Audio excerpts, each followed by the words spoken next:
Guys, ChaseWins.com, Venture Sports Consulting, coming back with another week. Hopefully, everyone, let's go ahead and start by saying this. Thank you to everyone who tuned in to the episode 1 of the weekly rundown report that we are doing now. It is our weekly show that myself and my partner Jerry Valdez are doing. And some weeks there will actually be 2 episodes that we do depending on what seasons are going on. What this is kind of a spinoff of the Outfielders Anonymous podcast. So once baseball season is in full swing and that, we're in the midst of summer, Outfielders Anonymous will be what you hear every week. And then obviously once we get into football, basketball, hockey, things like that, we'll be doing the weekly rundown. So Outfielders Anonymous will still be on Spotify, iTunes, every podcast platform that you could want to listen to it on, it's still there. But we will also be recording some of these so you can actually have the video version of Outfielders Anonymous this upcoming season. But thank you to everyone that tuned in to episode 1. It was a great episode. We got to talk about a lot of different topics, NFL. We got to talk about some of just the things going on in the sports world, topics that people keep asking myself about, reaching out to us on social media, and things that just people want our opinions on, because people know that, myself, especially just for what you guys have seen over the past few years, I've got let's just say I'm not shy about my opinions, whether people disagree with it or, people get upset about them or whatever. I'm very unapologetic of my opinions, and I stand by them, and people seem to find that entertaining. If I don't like something or I disagree with it or whatever the case may be, I always tend to let people know. So we talked about the Sarah Fuller incident with Vanderbilt. We talked about, we kind of started to dive into the NBA, which we'll do on episode 2 that you'll see later on this week.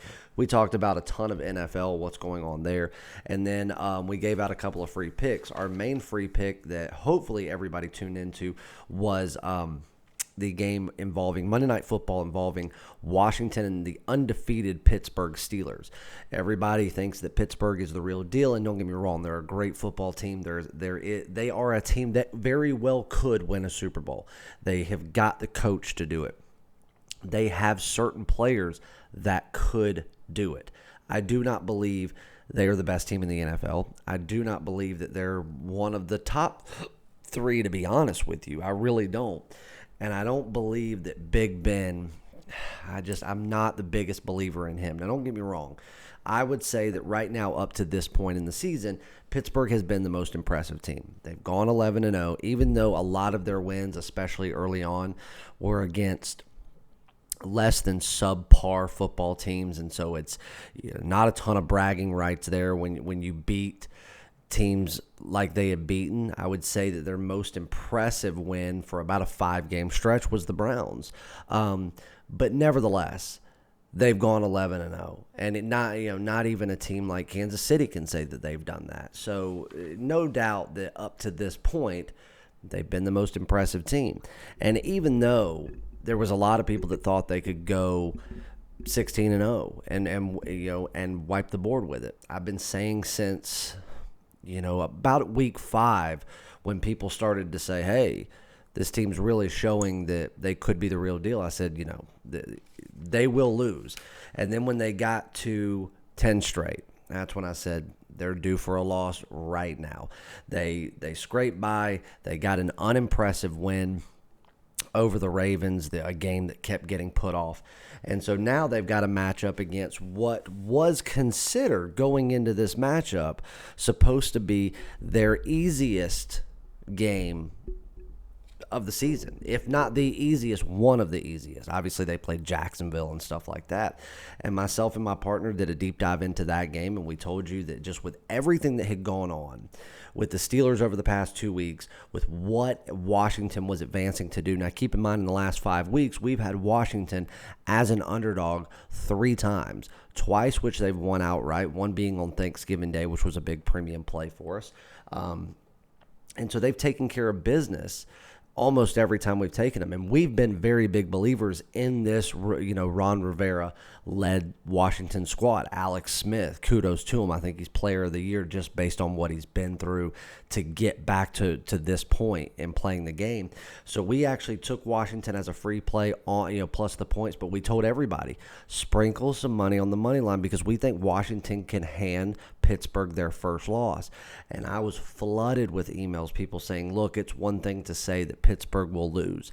It's one thing to say that Pittsburgh is going to, not sweep the board, for the season. But to say that they're going to lose to a team as bad as Washington, you guys are absolutely insane. Not only did they cover the spread, but they won outright. And I think, other than, truth be told, that first quarter to quarter and a half, I think they controlled the entire game. So congrats to everybody that tuned in there. We've been getting a lot of love for that. And what's funny is nobody that we saw anywhere in, on YouTube and on ESPN and Yahoo and Fox Sports or whatever, anybody that was even talking about this game, they all had the Steelers. Excuse me. There was one, and it may have been Colin Cowherd. Don't hold me to that, but there was one person over the course of last week that said they gave Washington the benefit of the doubt in saying that Washington could potentially keep the game close for the first half, but come midway through the third quarter and the start of the fourth quarter, Pittsburgh would run away with it, and nobody believed that Washington could actually upset Pittsburgh. Not only did they, but what was funny is after we released that play, because it was free, we gave it out on the show. Some of our obsessors, the people in this industry that stalk us and watch every single thing that we do and are more, obsessed and care more about what I'm doing and what we are doing than what they are doing.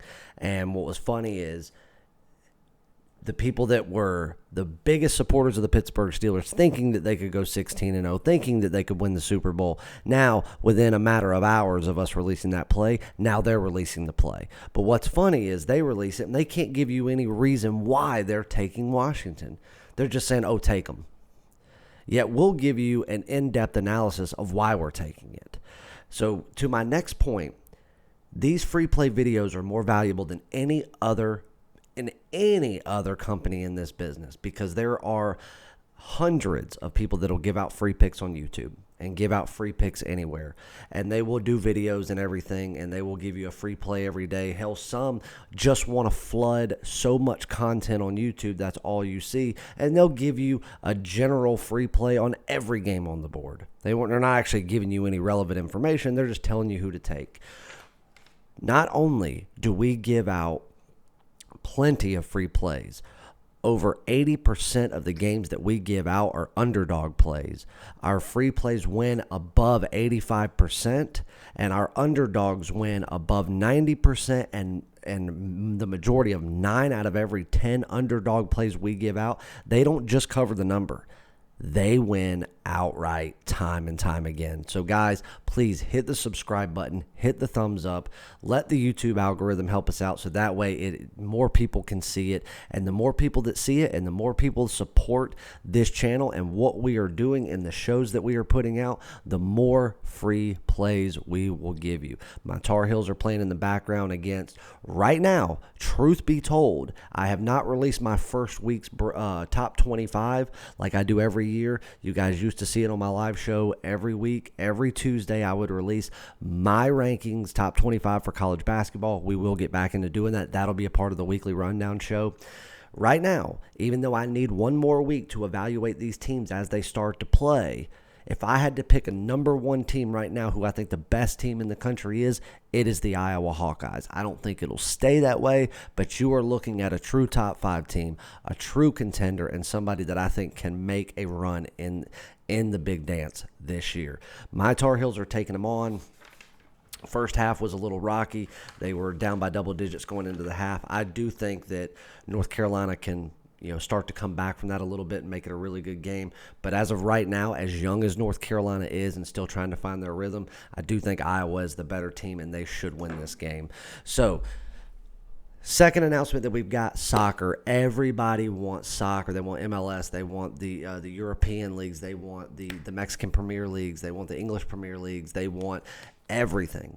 Well, Jerry Valdez, my partner, is one of the best and brightest soccer minds in the business and has been for a long time. And so what he is doing is he will be handling and running the entire soccer division of Venture Sports. Obviously, he runs Venture Sports West out on the West Coast. He will be overseeing and running the entire soccer division for Venture Sports. He will be releasing soccer for every major league out there, and everybody that is dying to get soccer action. The wait is over. It's here. Plenty, and I mean a ton of free plays coming. Premium plays, top plays, games of the week, games of the month, games of the year, all in soccer, which you guys have been waiting for. Now, what I want to tell you is at the start of 2021, because there are plenty of different leagues in soccer, we are going to be offering season packages for every one of those leagues. So for people that love the Mexican Premier League, and that's what they want. They can buy the season pass for it. They don't have to get other leagues, so you can pick and choose, or you can get an all-inclusive pass for it. So that will be released right after the first of the year, going into the new seasons for all these soccer leagues. Now, if you are already an all-access member, of course you will already get the soccer plays because all-access members get everything.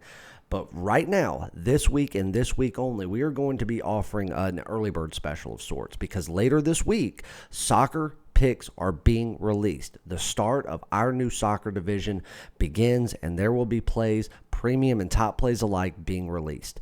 So again, at the first of the year, if you want soccer, you will have to purchase which soccer package you want. These season passes for each league will be starting at $999. Some will be more expensive than that. And then, of course, there'll be an all-inclusive package to get every league. And, of course, that'll be probably somewhere around the $2,000 range.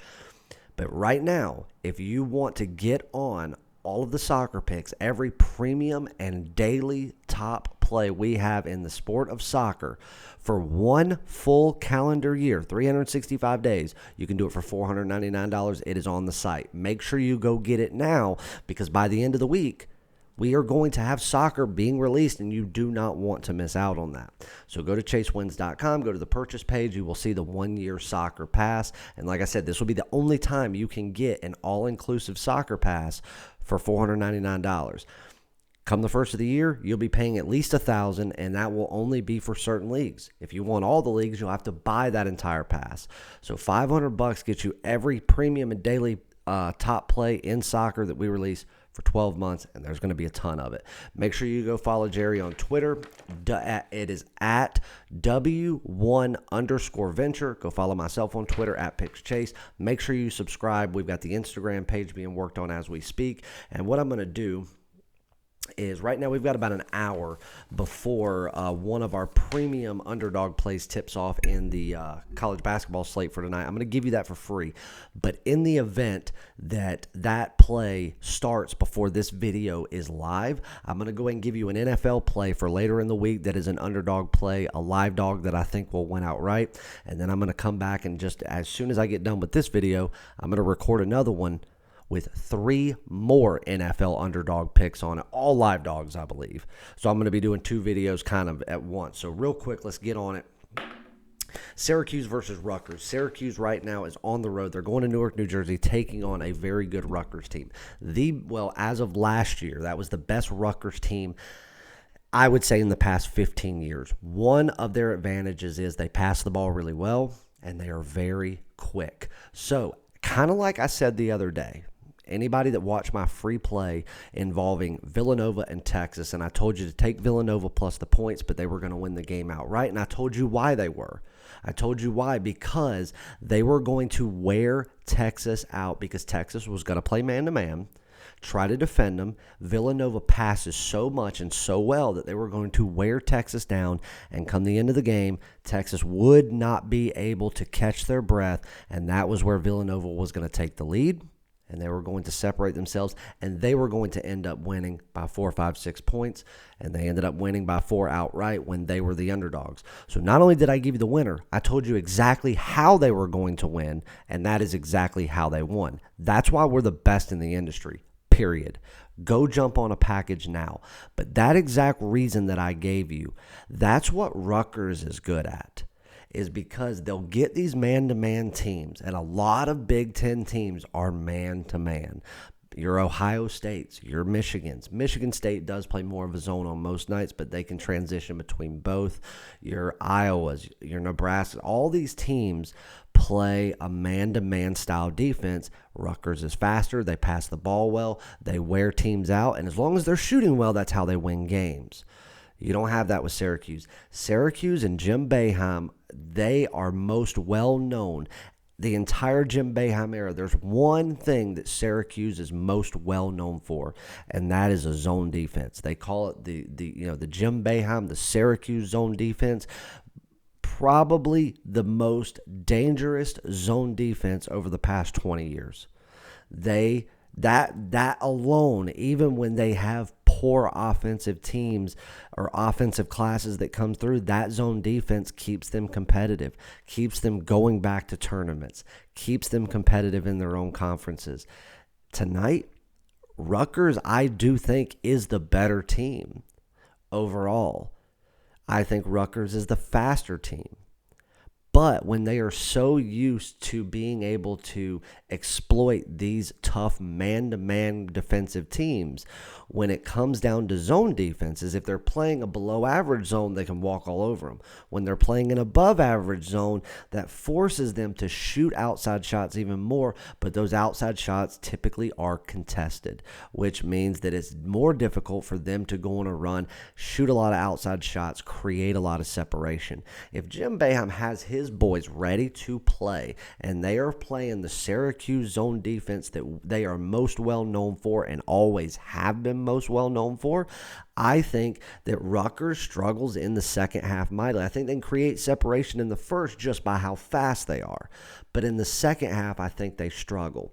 And if they do, and Syracuse can get underneath, they can start a full court press if they need to, and they can really start wearing on that Rutgers team and making that fast-paced style of play that Rutgers does go against them, and say, hey, you've burned all this energy, we're going to exploit you on that, then I think Syracuse has the opportunity to win outright on the road against a better Rutgers team. Again, it doesn't matter where you're playing right now, because one of the hardest hit areas of COVID, which is New Jersey, that whole region, that tri-state area right there, Connecticut, New York, New Jersey, doesn't matter. There ain't going to be any fans there, so it's not like you're going to go on a run and have the crowd involved. It doesn't matter. I think we have a live dog here in a team that if they play their game and don't try to get cute about it, I think Syracuse can win this game outright. The travel's not going to be a big deal.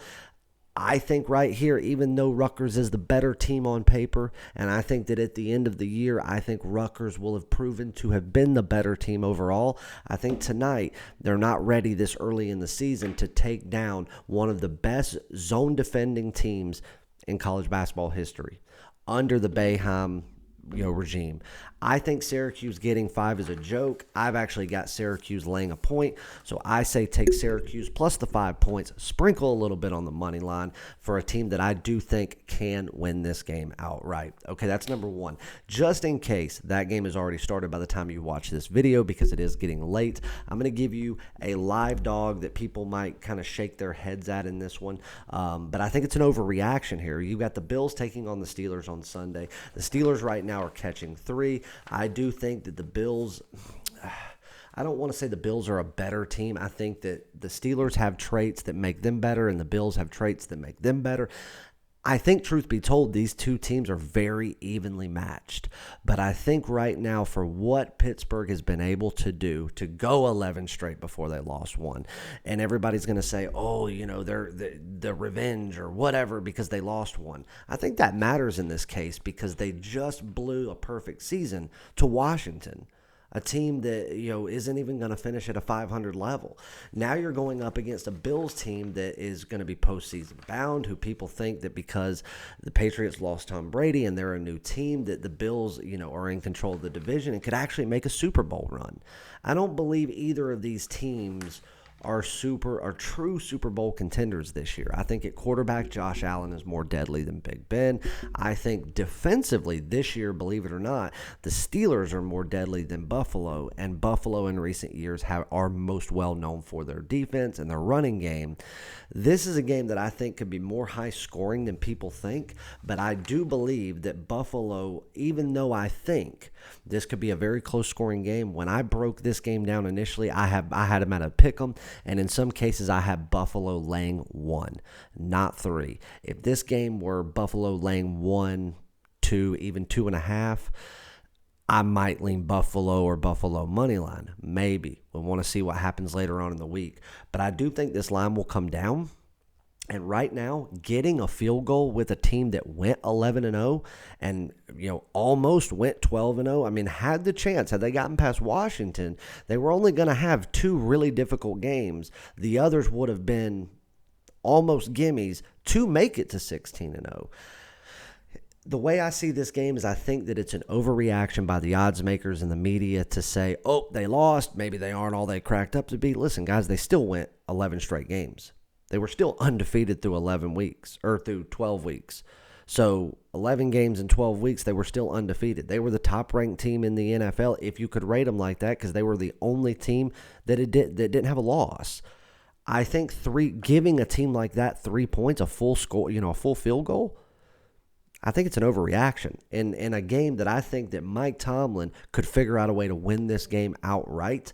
Again, if you look at everything on paper and you look at the true weapons that both teams have, I think that the Bills are a slightly better team just because I think at the quarterback position, Josh Allen makes them a lot more deadly in certain things that he can do with his legs and certain things that he can do outside the pocket. And Big Ben hasn't been the most impressive arm that we've seen this year or even what we've seen from him in years past. I think this is an overreaction because I do think that the Steelers are going to be somewhat out for blood to kind of avenge that loss that they took against a much, poorer Washington squad than the Steelers are. Again, if it was under a field goal, this may be something to lay off of, but right now, I think it's an overreaction. If you can get the Steelers at 3.5, God bless you, take it. But I think this could end up being a very tightly contested game, very close scoring, comes down to the last possession, but I'm going to take the Steelers plus the 3 points in a game that I do think they can win outright. So there's your 2 free plays. Again, I'm going to stop the recording on this one. I'm going to jump right back into another one and give you some more NFL underdogs that I think are live and can win the games outright. I love you guys. Go jump on the soccer package. Go get on a week package, a month package. Just get on something. This is going to be the biggest week we have had in the last 8 weeks because we are going to have huge top plays, new sports. NBA's getting ready to start. The NHL starts next month. We got Christmas coming up. Let's get to it. I love you guys. See you back for another one shortly.